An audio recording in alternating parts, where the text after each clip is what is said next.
on One Radio, the talk show podcast station, bringing you the realest entertainment information, music, lifestyle, and truth in comedy shows around.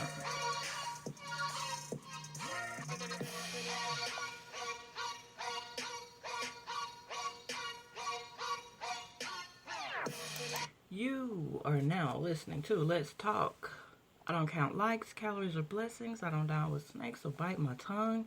It is what it is. I am what I am. I am your host, Tony Williams, and this is Let's Talk. Shout out to my new listeners and my on ones, day ones.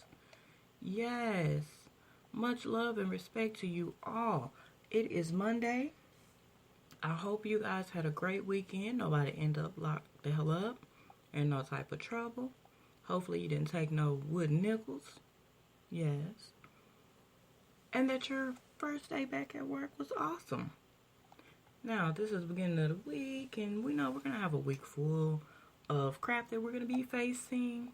So face this week with a huge smile and know that Thanksgiving is coming. So we can just sit up and get full and talk to our family and do all that good old shit.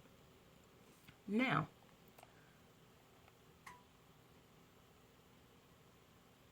this is a live broadcast, and you can call up here and talk. The number is 318-315-3971. Again, that's 318-315-3971. Now, please be advised that if you call, the call may be monitored or recorded for quality assurance purposes. Your continued participation in the telephone call serves as express consent to be monitored or recorded. So, the topic for tonight is the thought process, where it goes haywire, and how to reset it. Now, this one is going to run a little deep, and this is an open mic session, so all the callers around the world, please do call in and let's hear it. This is your chance and opportunity to discuss this topic with me and with the world, all around the world. So don't hesitate, don't be shy. I'm not going to bite. I don't have my teeth in. So call in and let's talk. All right? And if you're not subscribed to me on YouTube, please take the time to go over to YouTube. The name is Tony on One. Like, subscribe, and hit that notification bell so you can stay on top of, my content whenever it comes out. Don't forget, like, share, follow, hit that notification button, please, and thank you. Also, while you're at it, I'm on all the social media sites just about. If there's a new one out, let me know. I'll see about getting that one as well. That way you can also get some behind the scenes and background information on One Radio, its podcasters, any upcoming events, all that good old stuff. We are going to be doing a lot with One Radio here in the near future. And if you're on Facebook, look up the One Radio Facebook page, like and follow it. So you can also find the episodes there, and you can see all the other content that's been created there as well. Some of the other shows. Now, let's get ready to dive into this topic now. And you guys, don't be afraid to tell me how you feel about it. Tell me what you think. Tell me what your thought process is. Because we all know, we all have our hiccups when it comes to our thought process. No one gets off the hook with that. How about that? Now, so what exactly is thought process? It's the process of using your mind to consider something carefully. Information, images, things of that sort. But there comes times to where, we all goof up. Now, life is all about how you think. Whether it's success or failure, however you define them, will only amplify your thought processes. especially unhealthy patterns of thinking. Now, I did say what the thought process was, a thought process in which ideas, words, or images suggest other ideas in a sequence. The creation of a construct, the process of combining ideas into a congruous object of thought. Should I date her? Should I date him? Why or why not? You see where we're going with this? Now, most of us are so focused on getting somewhere or obtaining something that we forget that happiness lives in the way we see the world, our beliefs about ourselves, and the way we think. And of course, right behind your thoughts or feelings. If your thinking is unhealthy, how you feel about yourself will most likely hold you down. And since emotions are more powerful than logic, your feelings can overpower you and send you into a very deep ditch. No one wants that. Here at On One, we promote a happy, healthy lifestyle. And the brain is a part of that. And we can't go to the doctor for every other part of the body and not see about the brain, the thought process, mental health, all of that. It all runs together. And let's be honest about it. Sometimes we let our feelings get in the way. Look at all the situations that play about or have played about over the years. How you've seen someone act or respond. What we see on the news. You sit there and you see a guy and he murdered somebody and you're going, what the hell was he thinking? Or was he thinking at all? More than likely, 9 times out of 10, it was a distorted thought pattern that led that guy that way or led that female that way. Like the females that are hurting their children. You wonder, how could someone actually come to terms with doing some harm to their own child? Distorted thought patterns. Everyone has a specific thought pattern or patterns that they use. No two people are the same, not even twins. Somewhere along the line, the thought pattern is going to be different.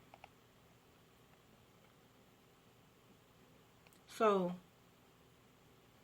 what pattern do you use? How does your thought process work? Do you filter? Do you polarize? Do you overgeneralize? Are you the type that jump to conclusions? Or are you that dramatic, catastrophic event teller in the family? And how do we get to the point to where we can reset our thought process? Well, we're going to talk about this tonight. We're going to talk about this and we're going to go over it all. I'm going to try not to hold you guys too long because, of course, I know it's Monday night. Everyone has to get ready for work tomorrow. But I have to put this tidbit of information out there for you guys because I care so much. Not only for myself, but for you all as well. Sharing is caring. It really is. And you'd be surprised because there are, from the research that I've been doing, I've stumbled across 39 types of thought processes. And it includes several distinct types and approaches. That's what makes them kind of unique. Are you the type that have that abductive reasoning? What is that? Formulating theories to explain what you observe. Abstraction. Modeling ideas with concepts that differ from concrete reality. Analogical reasoning. Using an analogy to develop understanding and meaning. Analytic reasoning. Reasoning based on facts that require no interpretation based on experience. Backward induction. Reasoning backwards starting with potential conclusions. See, like I said, it's quite a bit and a lot of people think a lot of different ways. And then there's cognitive biases, patterns of thought that lead to Suboptimal results such as poor decisions, cold logic, logic that fails to consider human factors, conceptual thinking, the identification of patterns and abstractions in information, conjecture, the ability to guess at theories when information is missing, contemplation, deep reflective thought that involves absolute focus on an idea for an extended period of time, convergent thinking, which is the process of finding the correct answer by following predetermined steps, counterfactual thinking. That's thinking about the impossible. For example, thinking about past choices not taken that are now impossible. As well as creativity, creating new and unique thoughts and products of thought. There's the old critical thinking, disciplined, systematic thinking that arrives at an opinion, judgment, or critique. Divergent thinking, the ability to solve problems by considering a large number of solutions in a creative and exploratory way, often contrasted with convergent thinking. Emotional intelligence, which is the ability to recognize and read emotions in yourself and others and use emotions in a directed way. For some, they use flow, which is a state of focus in which a person is absorbed by tasks considered important to productivity. And then there's also generalization, the ability to find general theories that explain observations. And then for some people, there are group cognition, social thought processes such as conversation, debate, and peer review to build and challenge ideas. Now, a lot of that is what content creators do on YouTube. I mean, and the list just goes on. Imagination, well, we know what that is. Inductive reasoning, a process of formulating theories to explain observations that allows for guesses. Inference, inferring new facts from what you know. Of course, there's instinct and internal monologue. Introspection, intuition, judgment, logic. Metacognition, which is simply thinking about thinking, which a lot of us don't do. There's even one, mind's eye, visualizing with your mind, including both realistic visualizations from memory or imagination and visual abstractions. And of course, motivated reasoning, prediction, rational thought, situational awareness, social cognition, speculative reason, thought experiment. I mean, there are so many different ways we can go with this, and there are so many types of thought processes that it's kind of unlimited. And then we sit there and look at the news and be like, well, what the hell was these people thinking? They weren't. They used, more than likely, the people who commit crimes and things of that nature, they're not using reality. They're making an assumption that they're going to get away with things, or that they're untouchable, or that they can just pretty much, the world is their oyster and they can pretty much do what they want to do. Well, that's not an unhealthy, that's not a healthy thought process. Let's be honest about it. You can only do so much. You can only get away with so much. And you guys bear with me. I have a slight bit of a cold, so I might sound a little funny, but I'm here. Now, I've used quite a few different thought patterns, like on a daily basis, because, the creativity and the flow, and from what I see, like most people, we tend to use more than just one or two senses. We use quite a few, which would put us in that higher thinking type of category. Doesn't mean that we won't get it wrong, get a thought wrong here and there. But the more that we actually sit down and stop and think about things first before doing them or saying them, or even reacting, it actually helps with our thought process. Like I said before, it's the process of using your mind to consider something carefully. Familiarity, information. And when we get so busy that we don't have time to think things through, it's like we're going to get ourselves caught up in something.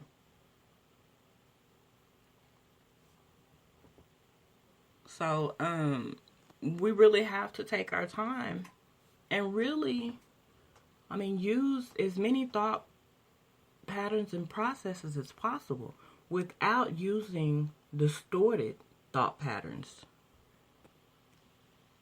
Because that is where we mess up. And, well, we don't want to be screwing up.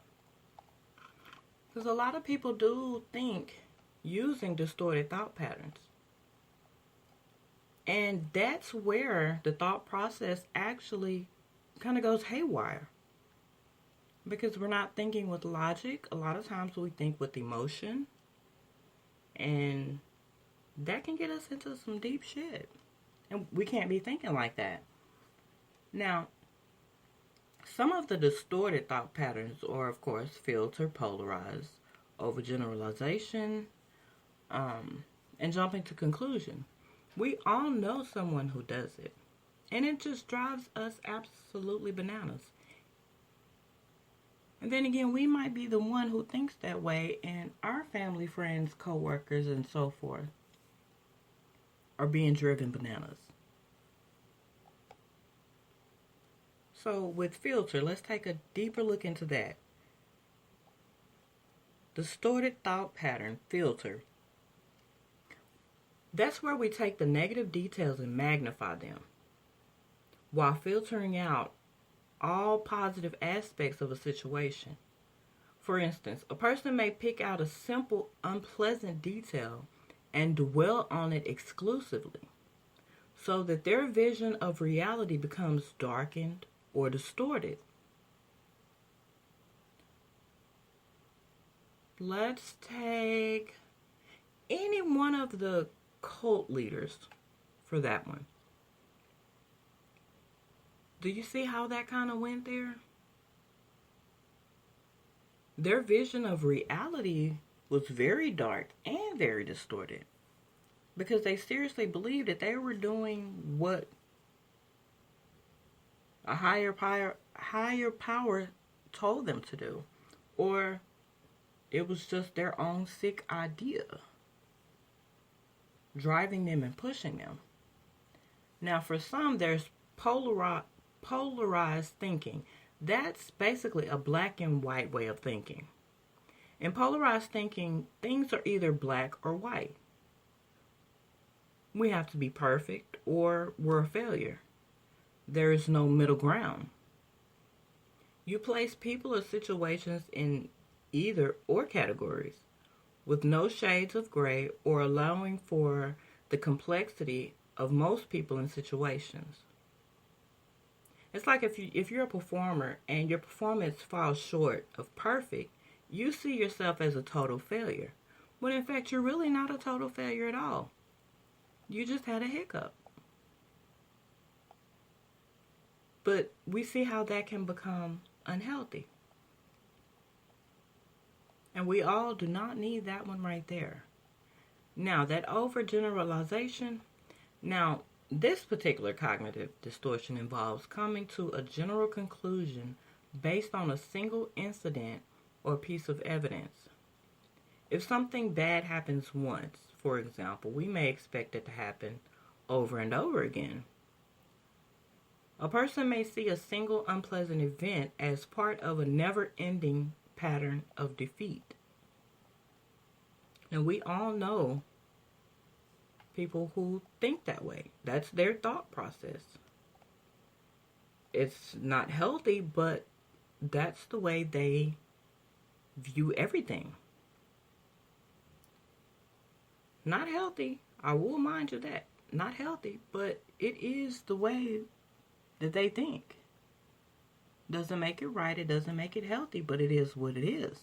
Because that's their distorted thinking. Now, the last one, jumping to conclusions. I've been guilty of this in my younger days. I mean, hell, who hasn't? Now, without individuals saying so, we're sure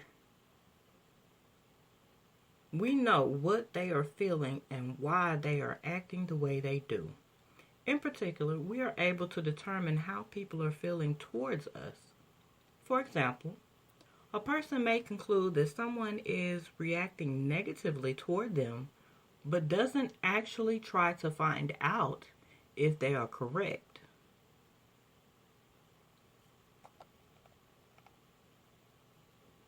Well, a person may just anticipate that things will turn out badly and feel convinced that their prediction is already an established fact. This happens a lot in relationships as well as friendships. And then we have the catastrophizing. Now this also, refers to magnifying or minimizing. We expect disaster to strike no matter what. We hear about a problem and then roll out what if questions. What if tragedy strikes? What if it happens to me? What if I starve? What if I die? For example, a person might exaggerate the importance of insignificant events, such as their mistakes or someone else's achievement. Or they may inappropriately shrink the magnitude of significant events until they appear tiny, i.e., a person's own desirable qualities or someone else's imperfections. And that's what my father would call stinky thinking. So, how do we reset? How do we turn this around and go from a negative to a positive? Well, it's your outlook on it. As I said before, how you see things, how you view things, how you approach things, and how you react determines what your thought process was on it. I mean, we just need to stop and take a emotional, physical, and mental deep breath before we dive into our thought process. No matter what the situation is, take a deep breath beforehand to give yourself a bit of clarity so you can actually run through the proper... Oh, we have a caller. On One Radio, this is Tony. You're on air. Who am I speaking with? Hey, Tony. It's Sandy Giovanni. Well, hi, darling. How are you? I'm good. How are you? I'm good over here chopping it up about this thought process. Oh, wow. Okay, so do I have time to chime in, or? Of course. Okay, cool. So what about the thought process we're talking about? Okay, so I've been running down to the listeners some of the types of thought processes as well as the negative or distorted thought patterns and how we gotta kind of stay away from it. Because, you know, people's thought processes are so different and everyone views everything so differently. It might not always be healthy, but there's a way to reset that and change it. Right. Yeah, so we went over the filter. We went over the black and white thinking. Everything's got to be perfect or it's totally ruined. The overgeneralization, the jump into conclusions. I mean, all of those, all the distorted thought patterns. We've gone over that, and it's just, I think people really need to understand that process. I think you're missing one. Only one. The influencer of the thought process. I think we would kind of tag that on with the thinking everything has to be perfect. Okay. Because somebody can easily influence you based on emotion. Okay. And it would have you thinking, okay, I'm not necessarily thinking for myself, I'm thinking for them. And it kind of counteracts toward the negative thoughts. Like, That's I don't true. do this and I'm not good enough. You know what I mean? Right. But it makes them happy. And it doesn't even have to be relationship-wise. It could be, some type of familiarity there, like maybe family-related. Yeah. Quote-unquote friendship.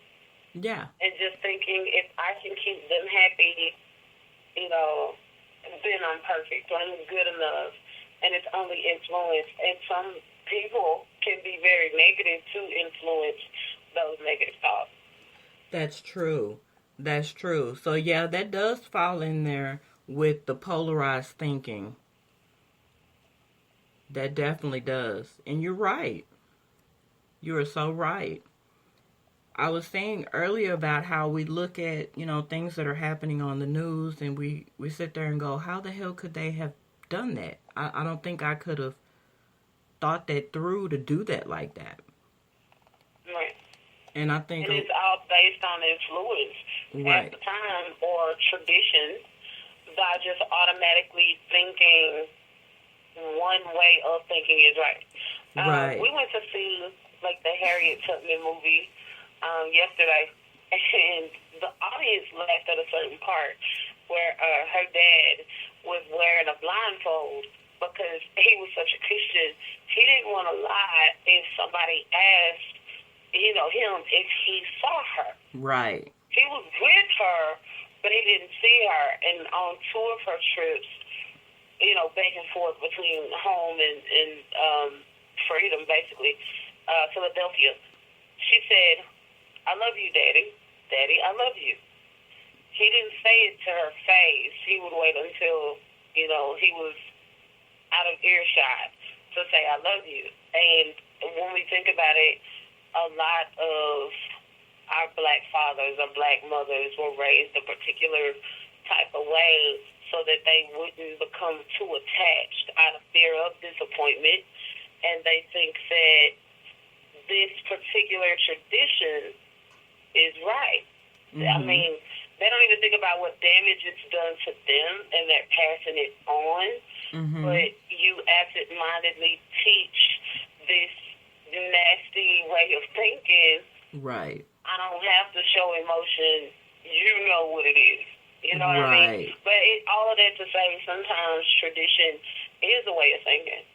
It is. I was doing this since I was a kid, so it must be right. I've been self-loathing since I was a kid, so this must be right. Mm-hmm. Or, my mom never did this. Right. And it just goes right back to influence. Your tradition is the influence. Right. And it's crazy because we see people every day, all day, even within ourselves, because we see it in ourselves before we're really able to see with anybody else what we should be. Some aren't, but for the most part, because I know at one point I thought catastrophically all the time. Like, okay, what if I die? What if the world ends? What if I don't have a place to stay? What if this? What if that? And that's unhealthy as well. And like you said, traditions play a part in that, because if that's what mother and father or whoever guardian was thought, if that was their thought process and you saw that on a regular basis, you would be quick to follow in suit with that. Mm-hmm. And which is not actually healthy, but I mean, it can actually become a generational thing. Right. To where the family we were just thinks. talking about, like, the number one rule in the black household, you can't close any doors. Yeah. It was a joke at first, but then one of my kids asked, wait a minute, why couldn't you close doors when you were little? You know what I mean? Right. Like, because your mama thinks that you're doing what you're not supposed to do. Right. With the door closed. But he carried on for like generation to generation to generation. And we're the first people on both sides of our family that allow our kids to actually close the door because we broke that cycle of thinking, hey, my mama didn't let me close the door in the house. You must be doing something that you don't have no business doing if you close that door. But why else would you think that? Like, no normal person is going to be thinking that. Oh, the door is closed? You a kid. You don't deserve no privacy. And that's a very negative thing to think because behind closed doors, a kid can, express their artsy side or a side of themselves they're shy to show everybody else.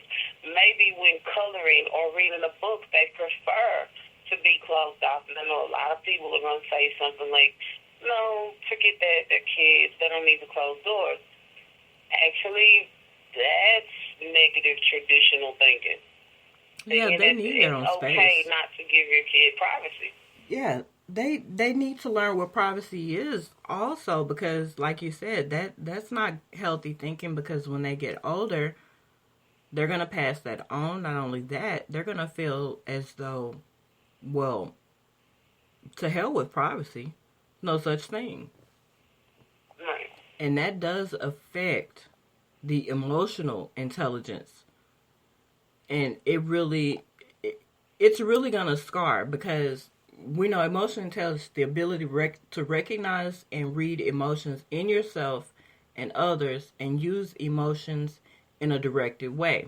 Now which is one of the types of thought process, that can hinder someone or dig someone a ditch because if they're not able to have any privacy, they're not able to have any space to themselves, it's going to keep their creativity from flowing and it could lead them into some distorted thinking.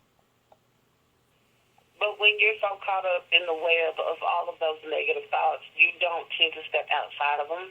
Right. I think I stepped outside of them only because, like I said, my kids are artsy. Mm-hmm. And sometimes, my daughter seldomly closes. She doesn't really close her door, come to think of it. But that's because she has, like, a disc in her room where you enter and then you have to, like, turn off into her room. Right. So she's always huddled up in the corner with her sketch pad and she's sketching different outfits or whatever. She prefers that blockage, like, from the world. She has to focus. This is something she really wants to do.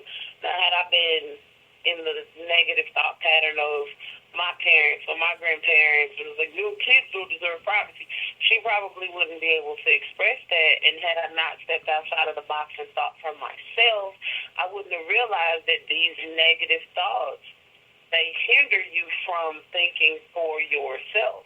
Yeah. Because like I said, you're caught up in that web and you can't get out.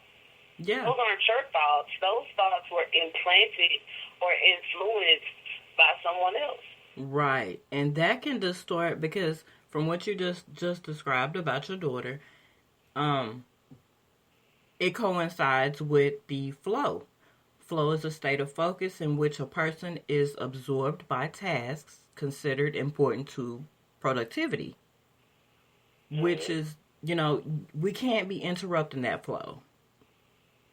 Right. So, it just goes to show that we all have different thought processes and patterns. Because I know me, I'm one of those critical thinking types. I'm very disciplined about it. I'm going to sit down with a pad and pen and I'm going to write the pros and cons and I'm going to critique it and I'm going to judge it and then I'm going to throw my opinion in there and then I'm going to stir it up and see what I come up with. Right. And then throw the creativity on top of that. And it's a lot of people that actually can use quite a few different thought processes at one time. And I think those are some very creative and unique people. I think that a lot of people just have that blockage. You think so? So I had an ex who had a very strong blockage and he would often ask people things about our relationship, only they didn't know it was about our relationship. Wow. It would be one of those questions like, okay, so if you had a girlfriend and da-da-da-da, you know what I mean? Like, why would you even need somebody else's opinion? This has nothing to do with them. This is the way I am. And I'm not going to change for somebody I never met. You know what I mean? But he never thought like that. That was his thought process. Okay, I've always gone to my family for advice, and this is what makes sense to me, so I'm going to keep doing it. And I think that too is a problem, being in that mind state of, even though others may see it as negative, I'm going to keep doing it because this is what feels right to me. Right. That sort of falls in the category of group cognition. Social thought processes such as conversation, debate, and peer review to build and challenge ideas. Because it sounds like he really was looking for that peer review. But he was unable to get it because they didn't have the answers. And that's not a good combination because, well, you got to ask the person within the relationship with you. Because in a social situation, if they don't have those intimate details about the relationship like that, there's no way that he could get a clear and debatable peer review on that. Right, but it just, I guess it was just something that they were used to as a family. Probably so. And hey, I just had to let it go. Like, okay, if y'all are in each other's relationship that strongly, then maybe y'all should be together. Because I'm used to relationships being private. Right. And I'm used to thinking for myself. So nobody is going to tell me, okay, this is how you think, you should think, feel, or believe. Right. No, I don't need to take a survey. I know what I am comfortable with. Right. But I think he was probably just looking for, like, yes men and women. Oh, that's not healthy. You know, that is not agree healthy. with him. Yeah, that's not good. That's one of those Jeffrey Dahmer type of situations. Oh, wow. I'm being honest because, I mean, look at it. If you have to go to someone else about someone else who that they don't have any information, and you think that this is a logical thing to do, that you're thinking in reality that they can really give you some sort of an answer, he was living in a fairy tale. To think this is not, it's not Sesame Street, so you can't, walk out the brownstone and look into the trash can and ask Oscar the Grouch what makes him happy. I mean, that's kind of sort of what that's like to me. Yeah, I would really have to agree.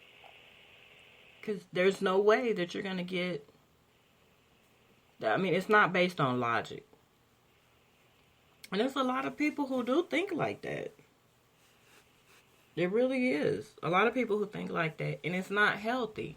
So I guess that's why this is important. This was an important topic for me to do.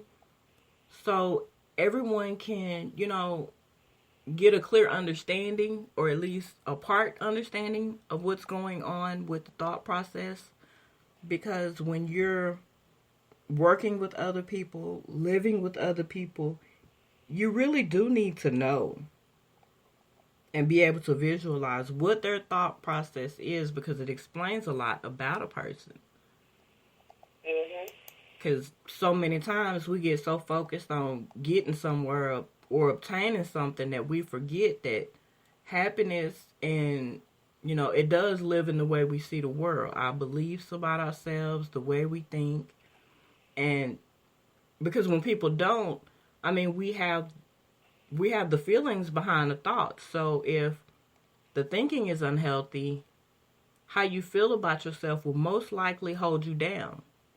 And since emotions are more powerful than logic, your feelings can overpower you and send you into a very deep depression, which I would really like for people not to venture into. I want people to, try to remain as happy mentally as possible. Because when you're happy, you're more healthier. Your thoughts are more bright. you're more creative, and your judgment is a little bit better as well. Mhm. So, I mean, it's like really important. And in your opinion, how would you say to reset your thought process? I'd love to hear that from you. How to reset your thought process? If it were me, Mm-hmm. I would have to regroup. More than likely by meditation. Like Right. separate myself from everything, everybody, Right. and just set that mood for myself. Because a lot of people get it misconstrued. You can't run on all cylinders.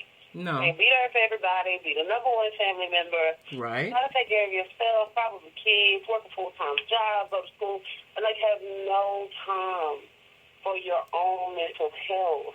Right. It's impossible. Mm-hmm.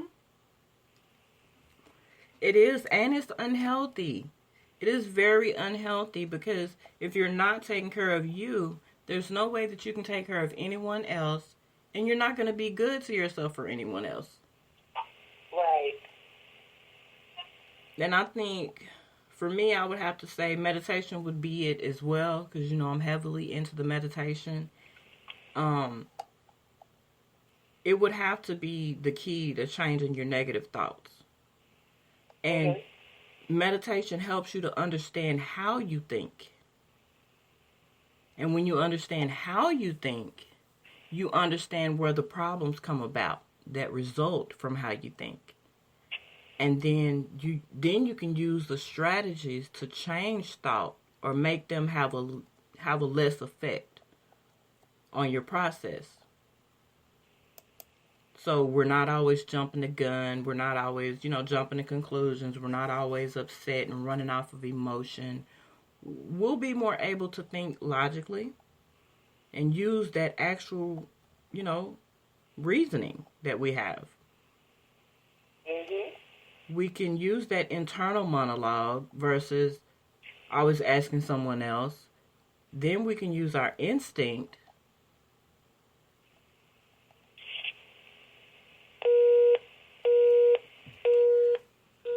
Oh, I think we lost her. We did. She'll probably call back. But it is what it is. And for everyone's health, I think we need to focus on more positive than negative. And not be so cold. Because when we're cold, we really do fail to consider human factors. And when we do that, then we can put everyone else's lives in jeopardy, reputation and everything. So, guys, please maintain a healthy thought process. Be more positive. That way you are able to be more productive. And you can actually think things through. If you need to use meditation, by all means, do so. So that way we're using all healthy thought processes. And so we can stop getting the distorted thought patterns. So it doesn't ruin us. We don't have to feel like we're stuck in a box, or that we can have wiggle room. You know what I mean? But once we can do that, we can clear our minds of the negativity, because life is about how you think. Success or failure, however you define them, will only amplify your thought processes, especially unhealthy patterns of thinking. You guys have been amazing. Thank you for tuning in. I'm sorry I lost the phone line cut, Sonny Giovanni, but as always, she's always welcome to call and be on our show. And you guys have a fantastic week. And if I don't talk to you before the end of the week, which more than likely I probably will, You have a great Thanksgiving. You have been listening to On One Radio, the talk show podcast station, bringing to you